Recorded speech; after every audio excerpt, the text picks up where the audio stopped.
Toll പ്ലാസയിൽ ഗുണ്ടായിസം കാണിച്ച ജീവനക്കാരനെ car യാത്രക്കാരൻ നാട്ടുകാരെയും കൂട്ടിയെത്തി കൈകാര്യം ചെയ്തു. ദേശീയപാത 66-ൽ മലപ്പുറം വെട്ടിച്ചിറ ടോൾ പ്ലാസയിലാണ് സംഭവം. ഫാസ്ടാഗിനെ ചൊല്ലിയുള്ള ചെറിയ തർക്കത്തിനിടയിൽ വാഹനം കടന്നുപോകുന്നതിനിടെ ജീവനക്കാരൻ കയ്യിലിരുന്ന ഇരുമ്പ് കമ്പി കൊണ്ട് കാറിൽ പലതവണ അടിച്ചു. ഇതോടെയാണ് സംഘർഷം ആരംഭിച്ചത്. സംഭവം പുറത്തിറങ്ങി ചോദ്യം ചെയ്ത ശേഷം യാത്രക്കാരൻ സ്ഥലത്ത് നിന്ന് പോയി ആൾക്കാരെയും കൂട്ടി തിരികെ എത്തി ഗുണ്ടായിസം കാണിച്ച ജീവനക്കാരനെ ചോദ്യം ചെയ്ത് കൈകാര്യം ചെയ്യുകയായിരുന്നു.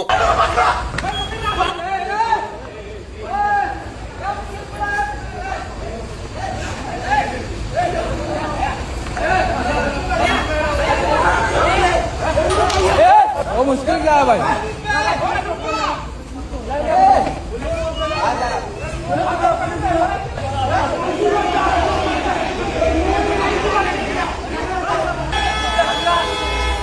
ഒടുവിൽ പോലീസ് എത്തിയാണ് നാട്ടുകാരെ മടക്കി അയച്ച് സംഘർഷത്തിന് അയവ് വരുത്തിയത്. വെട്ടിച്ചിറ ടോൾ പ്ലാസ തുടങ്ങിയ കാലം തൊട്ട് നാട്ടുകാരുമായി ജീവനക്കാർ പ്രശ്നത്തിലാണ്. മലയാളം ടെലിവിഷൻ, മലപ്പുറം.